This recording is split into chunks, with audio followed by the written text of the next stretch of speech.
saudar a amada igreja com a graça e a paz do Senhor. Amém? Dia especial, né? Para nós, para vocês também, né? Estou muito feliz nesse dia porque sou mãe e tenho a minha mãe. Graças a Deus. Louvei muito ao Senhor nesse dia. Estar ali na casa da minha mamãe, almoçando com ela. A mamãe vai fazer agora no próximo dia 25, agora de maio, a mamãe vai completar 87 anos. É uma bênção na nossa vida. Mãe de 14 filhos, avó de 29 netos. Os bisnetos eu perdi as contas. Alguém pode me ajudar? Deve ser uns 15, 17, por aí assim, sabe? Então eu louvo a Deus pela minha mãe. E hoje é um dia especial para nós que somos mães. É um dia especial para você que é filho. Todo filho tem uma mãe, né? Não é verdade? Então hoje eu quero trazer uma palavra de todo o meu coração. Porque tantas vezes, como naquele vídeo, né, que passou aqui, é mãe de tempo integral. Nós, quando somos mães, é tempo integral. Muda as fases. Os filhos, né, quando nascem, tem as fases deles. Cada um passa e cada fase requer um trabalho diferente. Hoje o meu trabalho com os meus filhos é muito diferente de quem tem filhos pequenos. Mas nem por isso eu deixo de ser mãe.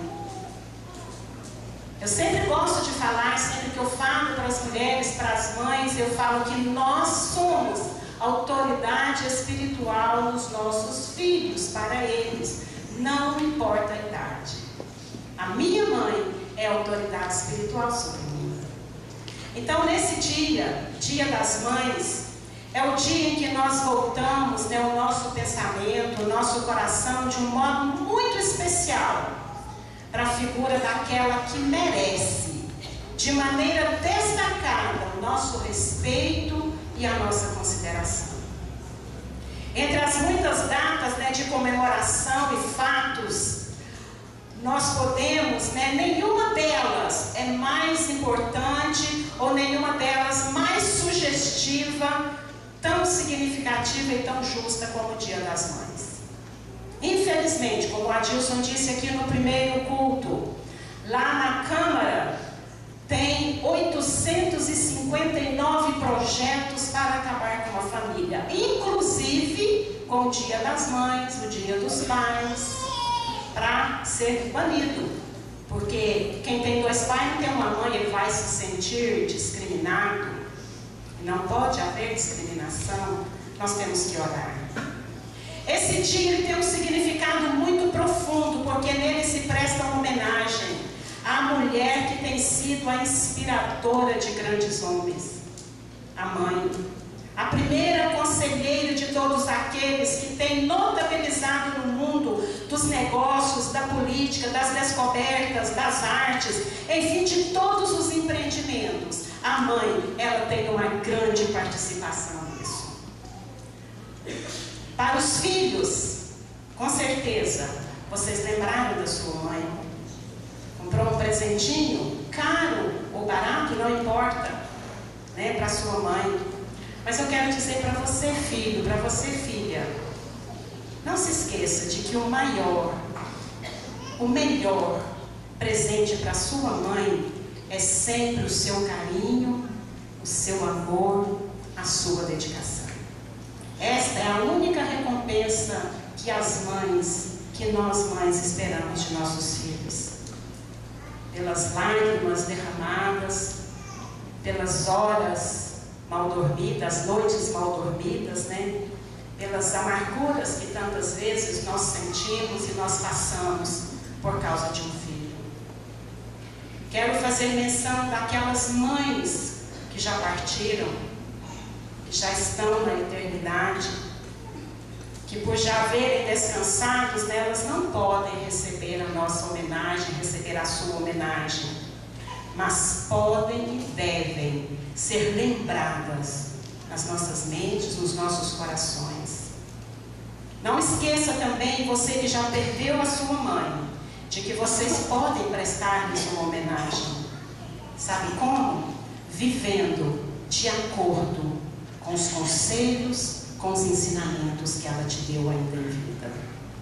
Você pode continuar homenageando a sua mãe. Quero lembrar também daquelas mães que por toda a vida elas desejaram ter um filho, mas não alcançaram esse sonho. Por isso, tem filhos no coração, não são menos importantes. Mães estas que têm dedicado carinho, afeto, ternura, e estas crianças, esses jovens, têm recebido o carinho e o aconchego de uma mãe. Eu quero rememorar aqui uma famosa estrofe de Cassimiro de Abreu, escrita no exílio, longe da pátria e longe da sua mãe. Ele escreveu assim: eu guardo no peito a imagem querida do mais verdadeiro, do mais puro amor, minha mãe. Infelizmente, muitos de nós só sabemos dar valor ao que temos depois de haver perdido. Se fosse possível, tem muitos milionários de bens materiais que eles estariam dispostos a abrir mão de toda a sua fortuna, de abrir mão de tudo aquilo que eles têm, para ter ao seu lado a sua querida mãe. Quando meu filho ainda estava ali nos Estados Unidos, já tinha 2 anos e 2 meses que eu não o via, e eu falei, eu vou passar o Natal com meu filho. E nós fomos, eu e a Débora. Chegamos ali, foi um tempo muito gostoso, e no dia de Natal, na casa onde ele morava, de uma família de brasileiros, aí todos os brasileiros iam para lá. E eu não me esqueço de algo que alguém falou. Ali na troca de presentes, um disse assim, eles chamam ele lá de doidão. Falou assim, o doidão é que é feliz nesta noite, porque o maior presente ele recebeu, a presença da sua mãe. Então, meus queridos, Humberto de Campos, certa vez, ele exprimiu muito bem o quanto vale a nossa mãe. Ele disse assim, o ouro da terra pode comprar um título, um trono, um império, uma situação na política ou um nome notável na história. Não dá, porém, jamais para comprar a mãe que se perdeu. Ele escreveu isso, ele havia perdido a sua mãe recentemente. Alguém disse que a mãe é a imagem humana da providência divina. Nem todos são mães, mas todos nós somos filhos. Então não pode haver quem desaprove. Nós temos que lutar com isso, para que isso não venha a desprestigiar homenagem às mães. Homenagem às mães. Muitas das coisas mais belas do mundo nos são oferecidas em profusão, disse alguém uma vez. Rosas às dúzias, estrelas por galáxia, flores, árvores repletas de frutos, nós as usufruímos com liberalidade. Mas mãe, nós só temos uma. Troca marido, troca isso, troca aquilo, companheiro, mas mãe, não. E se as mães não têm produzido obras grandiosas, obras artísticas, literárias, nem compuseram extraordinárias sinfonias, nem descobriram famosos inventos, mas elas, estas mães, educaram e prepararam estes notáveis homens que se destacaram em todos os ramos dos empreendimentos humanos. Por isso eles deveriam levantar e chamá-las bem-aventuradas, dar-lhes a honra que elas merecem. George Herbert disse certa vez, uma boa mãe vale por uma centena de mestres. Uma boa mãe vale por uma centena de mestres. A alegria, o bem-estar, a felicidade das mães depende da como é o coração de mãe. Ela abre mão da sua própria felicidade para ver a felicidade do filho. Se todos os filhos se compenetrassem, atentassem para essa dependência, os filhos ouviriam e praticariam os conselhos maternos e só um desejo alimentariam: tornar estas mulheres as mais felizes do mundo. Eu quero destacar aqui 2 exemplos de influência positiva de mães virtuosas, mães que dedicaram aos seus filhos e fez uma grande diferença na vida deles. Havia em Roma, talvez você já conhece esta história, a história de Cornélia, uma dama muito bonita, nobre. Ela podia ter casado com um rei, com alguém da corte, mas não, ela preferiu ser esposa de um cidadão romano. O nome do seu marido era Graco, ela se chamava Cornélia, o seu esposo Graco. Eles tiveram 2 filhos, então eles chamavam os filhos deles os Gracos. Ela amava esses filhos profundamente, ensinava-os a serem dignos e viris e preparava os seus filhos para que fossem bons cidadãos de Roma. Certo dia ela recebeu uma visita de uma dama elegante, uma patrícia, uma conterrânea dela, daquelas que cuidam mais do seu traje do que da sua saúde, daquelas que pode acabar a cidade, mas não pode desmanchar o seu penteado. E essa mulher passou o dia com a Cornélia, e aquilo já estava incomodando a Cornélia com tanta futilidade, com tanta coisa que não levava a nada. Uma mulher fútil, uma mulher insossa. Ela falava, era de trajes, era de joias, era de riqueza, do que ela tinha, do que ela possuía. Então essa era a conversa dela. E a Cornélia escutava ali com paciência, porque a mulher estava na sua casa, era uma visita. Ela não podia mostrar desdém com aquela conversa toda. Mas ela, no seu coração, ela sentia repulsa por aquilo.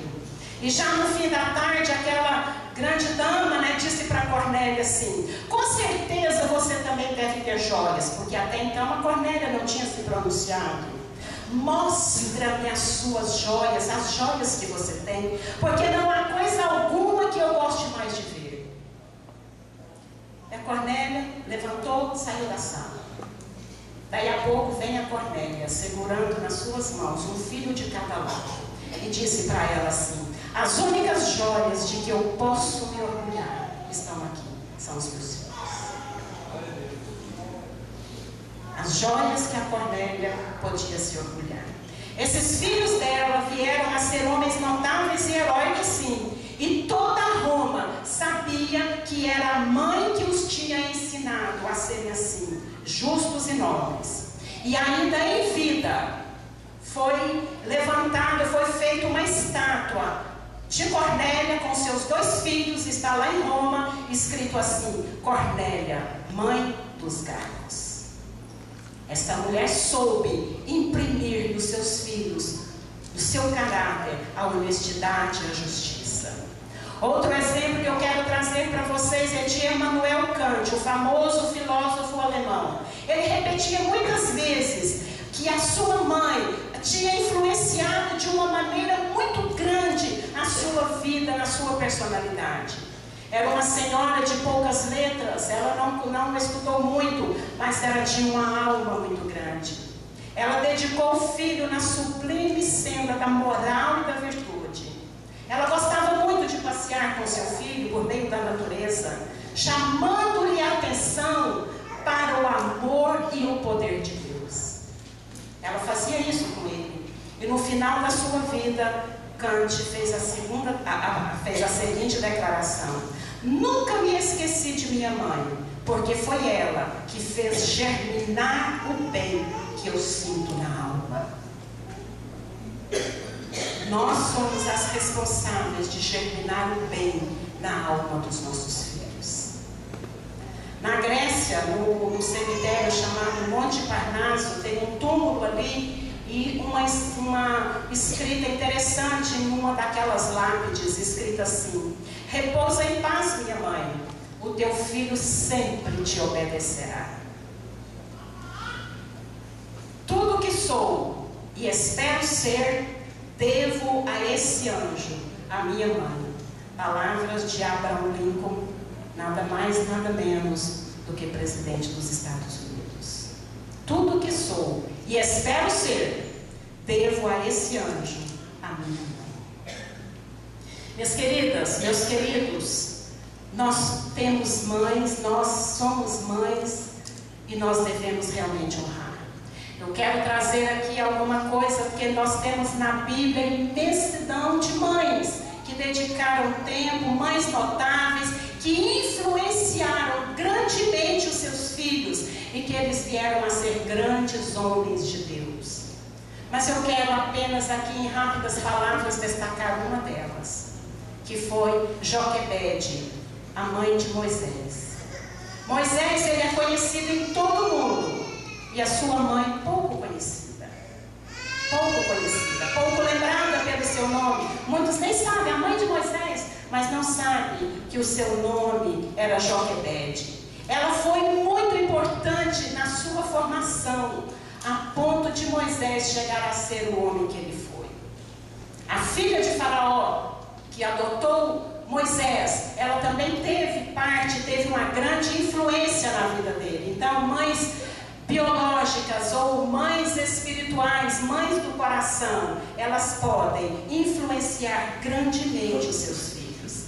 Todos nós conhecemos a história ali do Faraó, que temia uma revolta dos israelitas ali, que eles estavam crescendo muito. Quando eles vieram para o Egito, na época de José, que trouxe a sua família, né, e eles começaram a povoar ali o Egito, e eles cresceram muito, a ponto do Faraó ficar com medo de que eles tomassem conta ou fizessem uma revolução interna ali e assumissem o governo ali do Egito. Então, o que ele fez? Já para prevenir isso, ele mandou que as parteiras matassem todas as crianças que nascessem. Vocês sabem dessa história. Todos do sexo masculino, os meninos. E elas ficaram com muito temor daquele negócio, né? E duas delas, a Bíblia fala que elas se destacaram das demais também, porque elas não matavam as crianças, nascia um menino ali, como que fazia matar? E aí não estava funcionando muito bem, não. Mas o Faraó ainda falou, não, então pega as crianças e joga ali no Rio Nilo, para ser morta, morrer afogada, jacaré, crocodilo, sei lá o que estava acontecendo. Uma coisa me chamou a atenção aqui.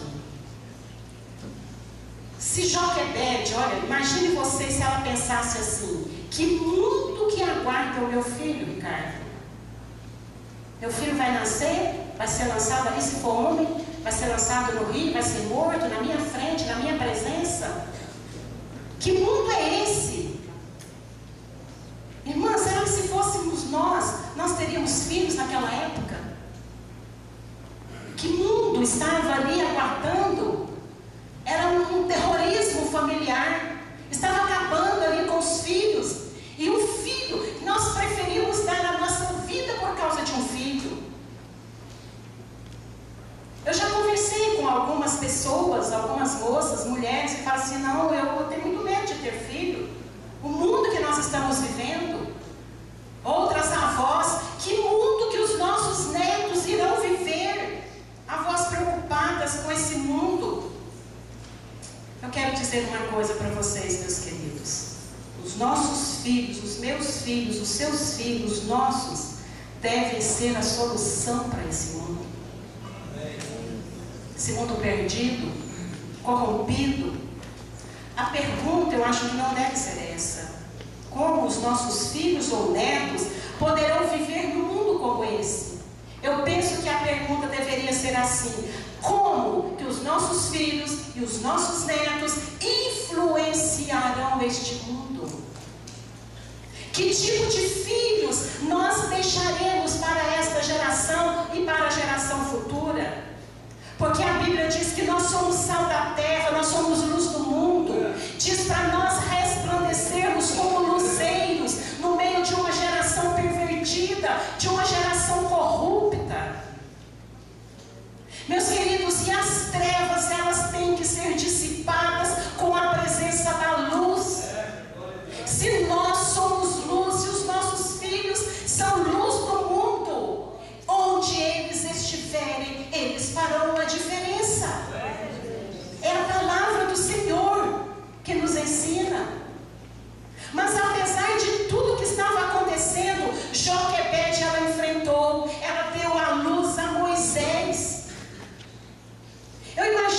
a dificuldade que ela teve quando Moisés nasceu, a Bíblia fala que ela conseguiu escondê-lo por 3 meses. Eu imagino que essa criança não podia chorar, porque eu penso que as vizinhas, né, talvez uma vizinha ali, conjectura minha, a Bíblia não diz isso, mas dá para a gente pensar, se uma vizinha tivesse perdido o filho dela, ela logo ia falar, ó, a Joquebede ali tem um filho escondido, por que matou o meu, não matou o dela? Então ela tinha que esconder aquela criança. Gente, é muito difícil esconder uma criança. Mas por 3 meses ela conseguiu. Por 3 meses ela conseguiu. E esse menino, ele veio a ser a solução para o problema que eles estavam enfrentando. Nossos filhos têm que ser a solução para o mundo. Nossos filhos, a Bíblia diz que são como flechas na mão do guerreiro. Ou seja, os nossos filhos são armas para a vitória. Nossos filhos são armas, são flechas que atingem o inimigo. São flechas que serão lançadas, que serão destinadas na própria defesa. Nossos filhos são a solução para o mundo, como Moisés foi a solução para aquele povo. O plano de Deus para a vida de Moisés era salvar o seu povo ali no Egito. Mas onde esta criança poderia ser educada e protegida desses perigos? Na casa do próprio faraó. É como que fosse uma ironia divina, né? O Salvador, o povo de Deus, sendo criado pelo próprio inimigo. Deus faz assim. Deus faz assim. Quando Deus quer, Ele faz. Tem algumas características de Joquebede que eu quero trazer para nós nessa noite.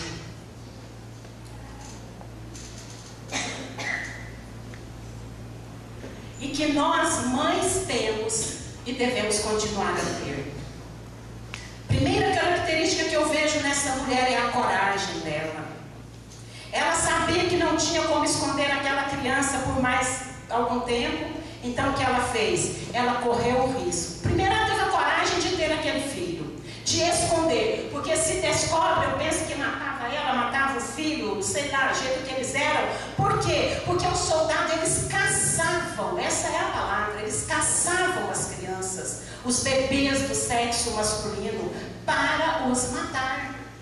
Então ela teve muita coragem, ela escondeu aquela criança. Depois ela teve que ter coragem de pegar aquela criança de 3 meses, gente, é um bebezinho. Fazer um cesto, né? Colocar dentro do cesto e soltar no rio, gente, crocodilo. Às vezes a gente lê assim, né? Porque não é pra gente. Imagina, você mãe, você pai, tem que soltar um filho, você não sabia o que ia acontecer.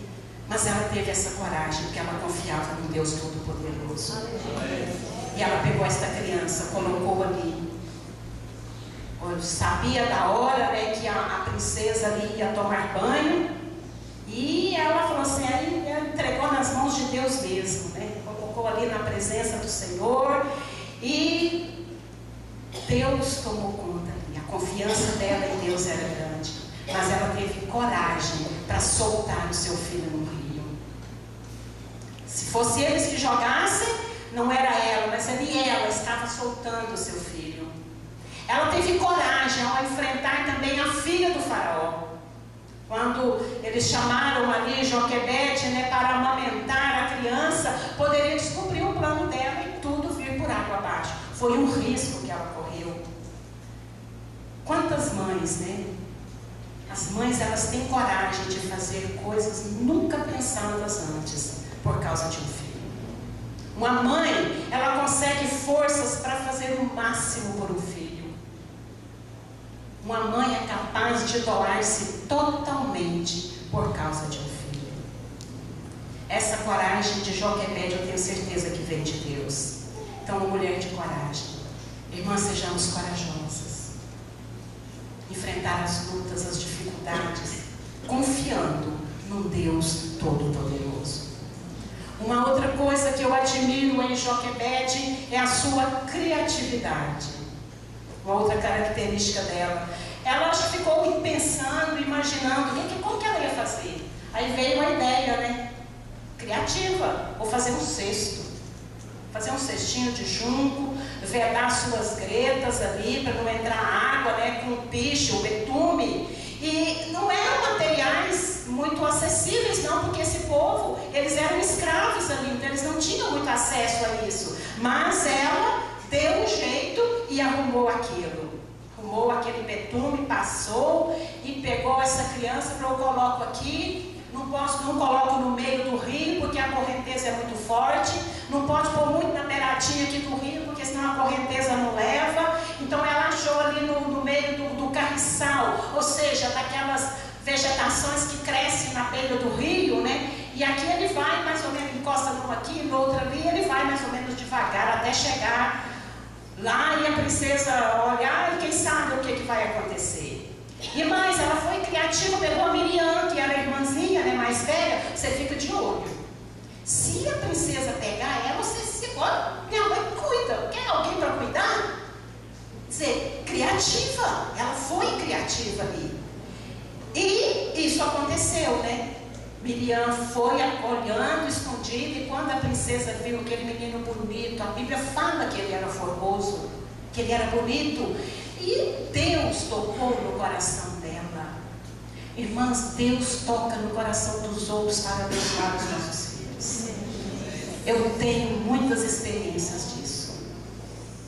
Eu sempre orava quando esses meninos estavam longe. Meu Deus, coloca anjo na frente dos meus filhos para os abençoar. E Deus fazia isso. Deus coloca, Deus abençoa. E Deus fez isso com essa mulher. Ela, como que não sabia de nada, né? A Miriam chegou e deu certo, né? O plano delas lá. E, finalmente, outra coisa que eu também vejo na vida de Joquebede, a determinação. O Adilson pregou aqui no culto das 5 sobre a determinação e ele citou um exemplo. Hoje, o Augustinho, ele me contou que lá na classe dos homens, ele também falou da perseverança. E o Adilson completou a fala dele dizendo da determinação do Agostinho, que todos conhecem o testemunho dele. Desenganado pelos médicos, mas ele disse, eu vou sair dessa. Eu vou voltar a trabalhar. Diz que o comandante, né, do Agostinho, olhou, não falou nada para ele, porque ele estava lá, só mexia com o pescoço, um pouquinho assim, né? Comandante, não me joga na reserva, eu vou voltar ativa. Acho que ele olhou e falou assim, coitado do Agostinho. Ele entrou, deu entrada e deu saída no hospital de urgências de Anápolis, como tetraplégico. Ele falou, eu vou andar. Eu vou andar. Os médicos perguntam para ele, quando ele vai ao médico, qual a sua expectativa? 100%. Expectativa de cura, 100%. Mas isso é impossível. É o Senhor que está dizendo, não Deus. Determinação. Um dia a Leila nos liga. Pastor, o Agostinho mexeu com o dedo. Nós corremos para lá, né? Chegamos lá, irmãos, quando eu olhei aqui, fez Jesus renova a minha fé. O Agostinho mexeu assim. Aí eu olhei, sabe, forcei para não demonstrar o meu desaponto, a minha pequena fé. Falei, meu Deus, tem misericórdia, trabalha nesse casal, trabalha nessa vida. E Deus trabalhou. Mas ele teve uma determinação, eu vou vencer, eu vou andar. E foi assim, passo a passo, passo a passo. Hoje o Agostinho anda, o Agostinho dirige, o Agostinho anda de bicicleta, o Agostinho... Hoje ele enfrentou mais um desafio. Ele é professor da classe dos homens. E a aula seria no salão por causa da sua dificuldade. Ele, pastor, é um desafio para mim. Eu vou subir as escadas. Subiu no segundo andar e deu a aula dele. Determinação. Essa mulher, ela teve determinação. Ela determinou no seu coração quando Moisés nasceu: não vou deixar o meu filho morrer. Não vou, não vou. Meu filho não, vai morrer não. Ela teve coragem. Ela teve criatividade, ela teve determinação. Ela falou, eu vou cuidar do meu filho mesmo correndo o risco de ser descoberta. Ela não temeu, porque ela confiava no Deus Todo-Poderoso. Ela teve também determinação ao entregar filho para aquela princesa, sabendo que ele seria criado com o melhor e que Deus tinha um propósito na vida dele. Ela não hesitou em entregar o menino, porque seria a salvação dele. Ela falou: não, vai, eu entrego. Porque mãe faz isso, né? Porque ela queria ver o filho vivo. Lembra quando chegaram para Salomão 2 mães e uma criança? O filho é meu. Não, é o meu. Não tinha exame de DNA, não tinha nada, né? Aí Salomão falou: resolve essa questão aqui, Salomão. Ele falou assim: põe a criança aqui, traz uma espada. Para quê? Parte a criança no meio, a metade para um, metade para outra. As duas não falam que é mãe? A mãe falou: não, pode deixar com ela, meu filho pode deixar com ela. Quer dizer, ela abriu mão do seu filho para manter a vida dele. Aí Salomão diz: esta é a verdadeira mãe. A verdadeira mãe sacrifica pelo filho. Ela preferia ver o filho sendo criado pela outra do que ver o seu filho morto. A outra é parte mesmo. Ela já havia perdido dela, nem meu nem seu, né? O egoísmo. Mas a mãe não. E Joquebede, ela foi uma mulher determinada. Essa garra, minhas queridas, faz parte do instinto materno de toda mulher.